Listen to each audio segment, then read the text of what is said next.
Skin conditions can affect anyone at any stage in life, but other factors can also contribute towards unexpected changes.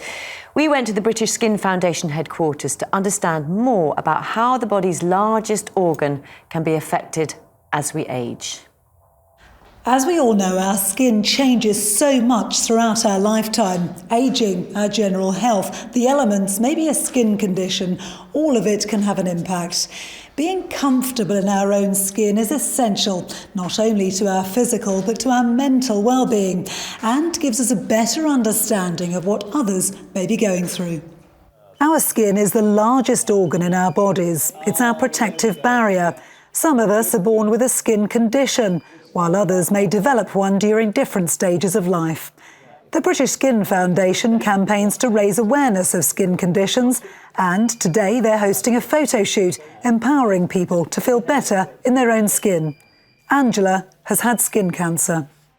It was absolutely terrifying at first. The first thing I said to the consultant was, am I going to die? I've had treatment, I've recovered, but now I really want to inspire people to look after their skin. I live in Manchester, it rains, it's cloudy, but I'm still putting my sun cream on every single day. I think people with acne are quite overlooked because acne can take a huge mental toll. I found solace in skin positivity. It made me feel confident, happy, comfortable in my own skin, and it reminded me that acne and any skin condition doesn't define who we are. Living with eczema is annoying. Doctor's appointments constantly and hospital, and trying to keep up with creams and remembering what to do and how to do it and how many times a day, and simple things like putting your shoes on, your skin can fall off. It's a pain, it's a real pain of an evening. It keeps you tossing and turning in the bed. You know, you feel things moving on your skin, and I'm a hairy person, which doesn't help. You know, so it starts you itching, and then you're scratching, and then you can't get back to sleep with it. You just can't get comfortable. If you fall over, you won't just get a scratch. You'll have either a massive blister on your hand or it rips off. Some things are hard. Like if I burn myself, it'll hurt.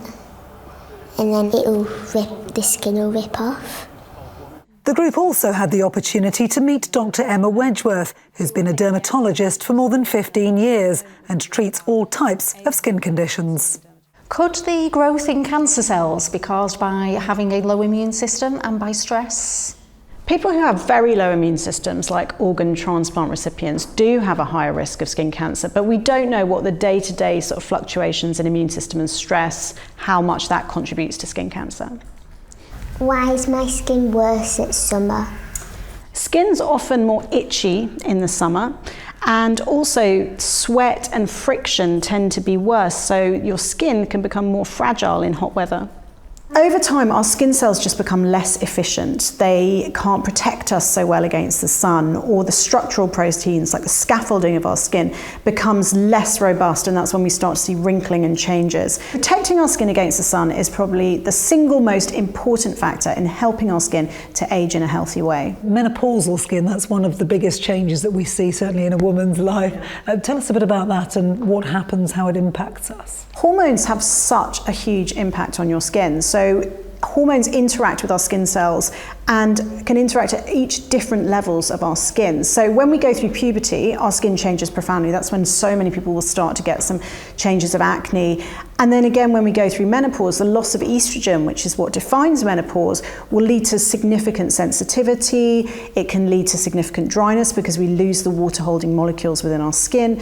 And it can also mean that the structural proteins, the sort of scaffolding of our skin, our collagen, actually reduces profoundly. And it's thought that you lose about 30% of your collagen in the first 5 years after menopause. So that's when we see wrinkling and skin thinning.